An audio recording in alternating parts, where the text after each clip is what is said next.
नमस्कार मित्रों, मैं डॉक्टर अखिलानंद पाठक एक बार पुनः अपने YouTube चैनल अद्भुत भारत अनंत भारत के माध्यम से आपके बीच एक नए विषय पर चर्चा करने के लिए। मित्रों, जीवन जीने की कला के भाग 2 में आज मैं आप लोगों से चर्चा करूंगा सफल जीवन के सूत्र, स्वस्थ तन, स्वस्थ मन, स्वस्थ चिंतन के द्वारा हम अपने जीवन को सफल बना सकते हैं। मित्रों, इस पूरे वीडियो को अंत तक आप देखिए और पसंद आए तो लाइक और कमेंट भी कीजिए, सुझाव भी दीजिए, जिससे आगे मुझे मार्गदर्शन मिलता रहे। मित्रों, आजकल सफलता असफलता के सूत्र पर विचार होता है। सफलता एक जीवन का एकांगिक पक्ष है। जिस प्रकार से एक डाली में एक फूल एक खिला हुआ है और सिर्फ हम फूल के खिलनों को देखकर प्रसन्नचित होते हैं, परंतु हम समग्र रूप से जब तक हम पौधे को नहीं समझेंगे, उस फूल के पेड़ को नहीं समझेंगे, तब तक जीवन को भी हम नहीं समझ पाएंगे। जीवन का जो रहस्य है, जीवन की जो सफलता है, वह बहुत ही व्यापक है मित्रों। इसीलिए हमने देखा हुआ कि आज हम जब जीवन में आपाधापी मची हुई है और सफलता असफलता की बात होती है तो हम बहुत ही छोटे स्तर पर विचार करते हैं। मित्रों, भारतीय दर्शन में जीवन एक अपने आप में रहस्य। किसी ने भी आज तक जीवन के लक्ष्य के बारे में संपूर्ण रूप से जान लिया है, ऐसा दावा नहीं कर सकता। लेकिन भारतीय पद्धति में जीवन दर्शन और जीवन को की दृष्टि को लेकर के बहुत सारी चर्चाएं हुई और जीने की कला, आर्ट ऑफ लिविंग, इसीलिए आज के परिप्रेक्ष्य में बहुत ही मायने रखता है जब आधुनिक जीवन पद्धति में आर्थिक चिंतन अपने चरमोत्कर्ष पर है और तनाव, अकेलापन, त्रासदी, संत्रास भी चरमोत्कर्ष पर है। तब हमें जीवन किस प्रकार से आनंद पूर्वक सुकून के साथ व्यतीत करते हुए धर्म, अर्थ, काम, मोक्ष की जो एक संकल्पना की गई थी, उससे हम कुछ प्राप्त कर पाए और हमें एक सफल जीवन व्यतीत करने वाले व्यक्ति के रूप में याद किया जाए, यह महत्वपूर्ण है। मित्रों, हमारे यहाँ धन को, वैभव को कभी जीवन की सफलता नहीं माना गया। अगर ऐसा होता तो हमारे यहाँ सफल जीवन व्यतीत करने वाले लोगों की श्रेणी में रैदास, कबीरदास, राजा रामचंद्र जी, कृष्ण आदि का नाम नहीं लिया जा सकता था। मित्रों, आपको पता होगा कि कोरोना काल के बाद हमारा जीवन कितना दुरूह होने वाला है या हुआ। उस समय वही लोग इस संकट से बच पाए जिन्होंने भारतीय जीवन जीने की कला का अध्ययन किया था या उसका मनन गुणन किया। आर्थिक संकट के दौर में कितने लोग हताश, निराश होकर के आत्महत्या की तरफ भी बढ़े। मित्रों, आपको पता होगा कि आत्महत्या हमारे भारतीय दर्शन में कायरता का प्रतीक माना जाता है, लेकिन आपने देखा होगा कि संताप से जूझते जूझते अंत में व्यक्ति आत्महत्या की तरफ बढ़ता है। लेकिन जिसने जीने की कला को जान लिया, जिसने भारतीय तन, मन और चिंतन की शुद्धता को पहचान लिया, वह व्यक्ति कभी जीवन में निराश नहीं हो सकता। मित्रों, एकांत और अकेलापन में बहुत बड़ा अंतर होता है। कोई व्यक्ति अकेले एकांत में रह करके प्रसन्नचित हो सकता है किताबों के साथ। इसीलिए वर्षों वर्ष लोग समय गुजार लेते हैं। साधना करने के साथ उनके अंदर एक ऊर्जा का प्रस्फुटन होता है, लेकिन अकेलापन लोगों के बीच में रहकर भी हम महसूस करते हैं। आज की जो भागम भाग और आर्थिक जीवन शैली है उसमें अकेलापन बढ़ गया है। इसीलिए व्यक्ति सफल होकर भी, आर्थिक सफलता की मैं बात कर रहा हूं, वह अकेला है, वह दुखी है, वह प्रसन्नचित नहीं है। मित्रों, अगर ऐसा नहीं होता तो बहुत से बड़े बड़े धनाढ्य लोग फिल्म जीवन में ले तो गुरुदत्त से लेकर के और दिव्या भारती से लेकर के और आधुनिक में सुशांत सिंह राजपूत ने आत्महत्या की। इनके वैभव की अगर गणना की जाए तो इनके पास एक सामान्य व्यक्ति से बहुत अधिक धन था। मित्रों, मुसोलिनी, हिटलर आदि ने आत्महत्या की। क्यों?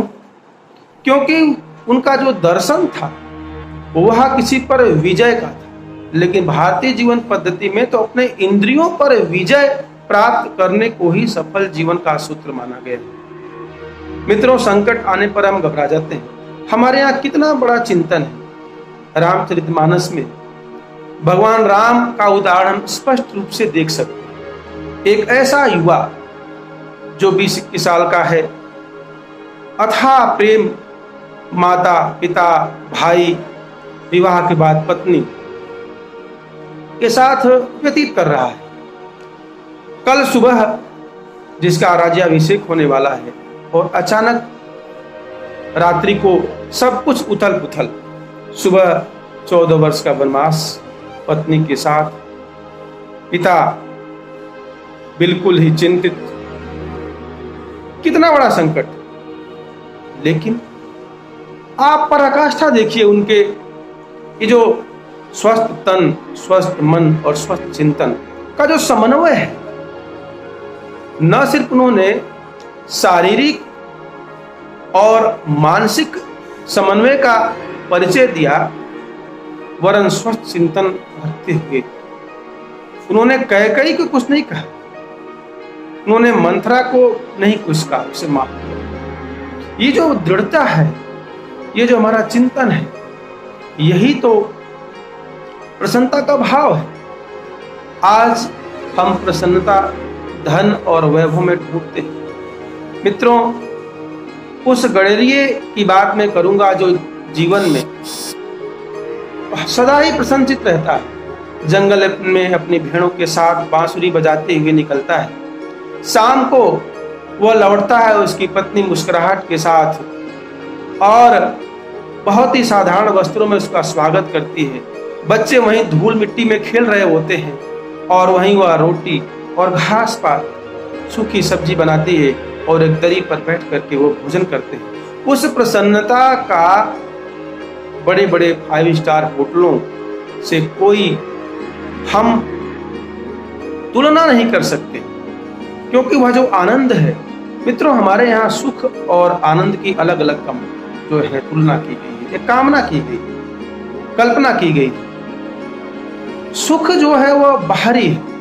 आपको फ्रिज, आपको कूलर, आपको टेलीविजन, आपको धन, आपको बैंक बैलेंस, आपको अच्छी नौकरी से सुख की प्राप्ति तो हो सकती है, आनंद की प्राप्ति नहीं हो सकती। और अगर ऐसा नहीं होता तो आप बताइए कि बिहार में एक कलेक्टर साहब ने अब बहुत ही उच्च पद को प्राप्त करते हुए ट्रेन के नीचे कट करके आत्महत्या कर ली। पारिवारिक जीवन क्यों? क्योंकि स्वस्थ तन, स्वस्थ मन और स्वस्थ चिंतन का आधार उनके दर्शन में नहीं था। हम मशीनी मानव बनकर के सफलता प्राप्त करने का जो ध्येय बना चुके हैं कि एक महल बनाएंगे, एक सपनों का संसार बनाएंगे। ये जो सपने टूटने लगते हैं और कहीं न कहीं जीवन के उस उच्च मार्ग से हम भटक जाते हैं। मित्रों, यही हमारे जीवन के दुख का कारण है। अगर आपको स्वस्थ रहना है, सुखी रहना है और अपने जीवन को सफल बनाना है तो मित्रों भारतीय जीवन शैली को अपनाना पड़ेगा। एक जीवन की कला को सीखना पड़ेगा। उसके लिए हमारे ऋषि मुनियों ने एक सूत्र दिए, कई सारे उदाहरण दिए। मित्रों, युवा पीढ़ी को खास करके इस पर विचार करना चाहिए। होता यह है कि आजकल की युवा पीढ़ी इन हमारे जो शास्त्र के ज्ञान है और जो हमारे ये सांस्कृतिक ज्ञान है उसको पुराना मान करके छोड़ देती है और उस पर विचार नहीं करती। मित्रों, आप देखिए, एक भिखारी को आप एक रोटी भीख के रूप में देते हैं और मन में कितनी प्रसन्नता का भाव प्रकट होता है। वो जो खुशी आपको प्राप्त होती है वह बहुत सारा पैसा प्राप्त करने पे शायद आपको प्राप्त नहीं होता। मित्रों, स्वाभिमान का भाव जिसके अंदर होता है वह व्यक्ति प्रसन्नचित होता है। अटल बिहारी वाजपेयी ने स्वाभिमान के साथ जीवन को जिया और आपने कथा सुनी होगी, बंगलोर में मीटिंग चल रही थी और आरएसएस के सरसंघ चालक सुदर्शन जी से कोई बात को लेकर मतभेद थी। उन्होंने तुरंत पीएम पद को त्यागने का विचार किया। यह बिल्कुल ही स्पष्ट होना चाहिए हमें जीवन में क्या चाहिए, हमारे जीवन में क्या नहीं चाहिए। मित्रों, हम स्वस्थ चिंतन नहीं करते। एक राजा की कहानी आपको याद होगी। उसका बच्चा बीमार रहता था। उसने वैद्य को बुलाया, उपचार करवाया, बच्चों को बुलाया, भांति भांति के उपाय किए, लेकिन वो प्रसन्न नहीं रहता था। इसलिए उसका जीवन सफल नहीं है। धन है, धान्य है, परिवार है, राजा है, कोई कमी नहीं। लेकिन मित्रों, एक बार उसके राज्य में एक जादूगर आया। जादूगर ने कहा, ठीक है, एक कागज की पुड़िया पे मैं कुछ लिख के देता हूं, उसको कमरे में आप उसको जलाइए।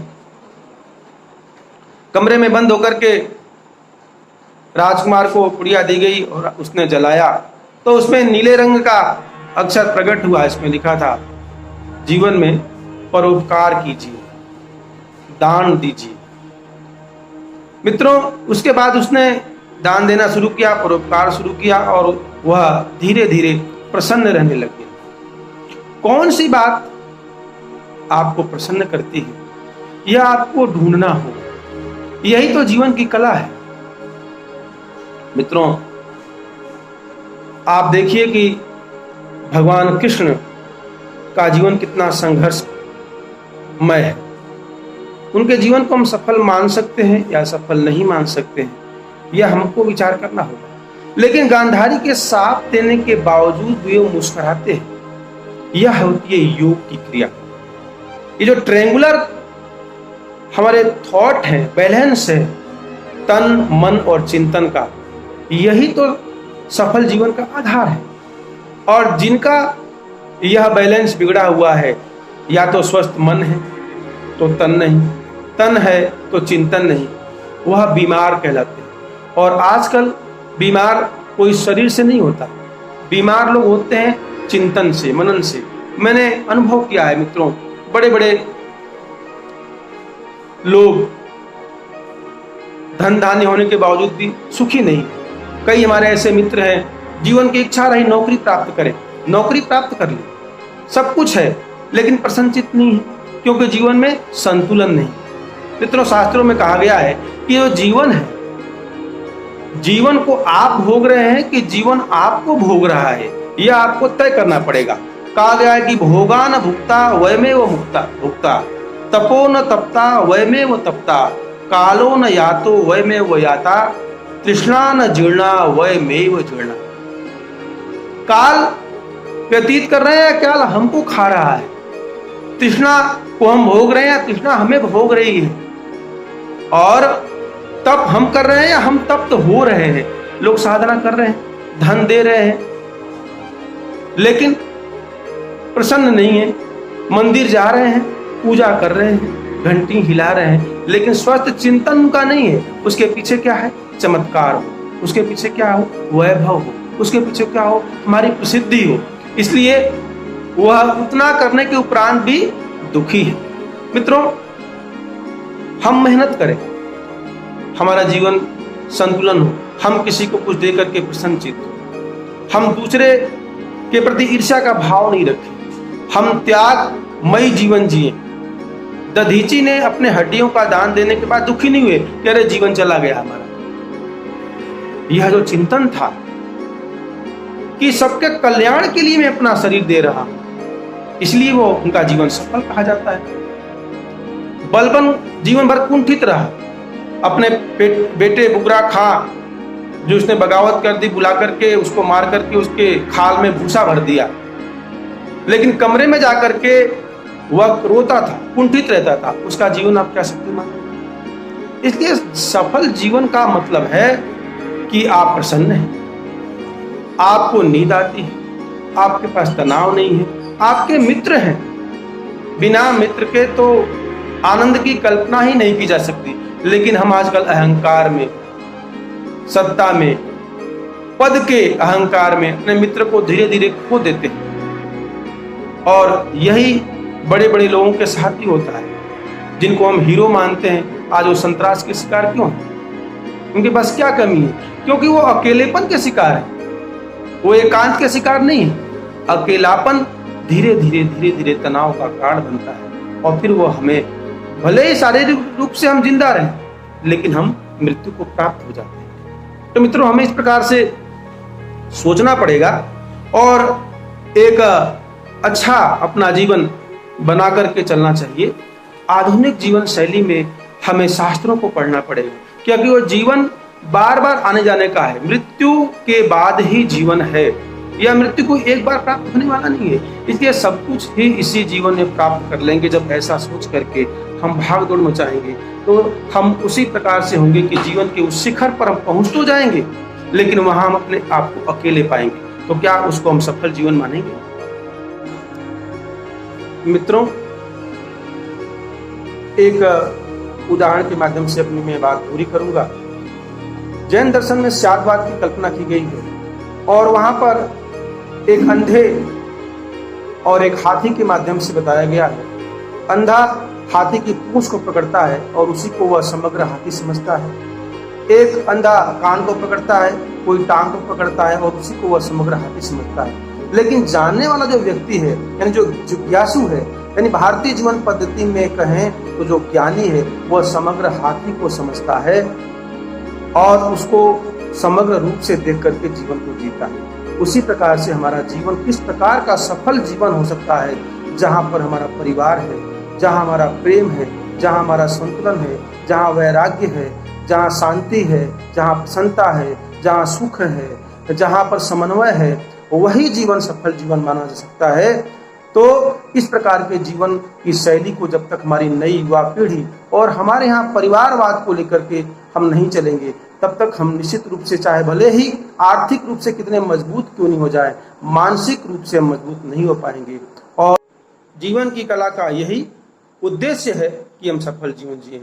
मित्रों, आपने हमें सुना, निश्चित रूप से इसको देखिए और कमेंट कीजिए। पूरा वीडियो आप देखिए। मैं अपनी बात को समाप्त करता हूँ और नए विषय पर, जीवन की सफलता जो एकांगिक रूप से, उस पर मैं अगले एपिसोड में बात करूंगा कि जिंदगी शाख है, पत्तियां हैं, फूल कांटे भी, नजर नित नई गर देखो, जिंदगी यूं ही मुस्कुराएगी। मित्रों, मुस्कुराते रहिए, संतुलन बनाते रहिए। बहुत बहुत धन्यवाद। नमस्कार।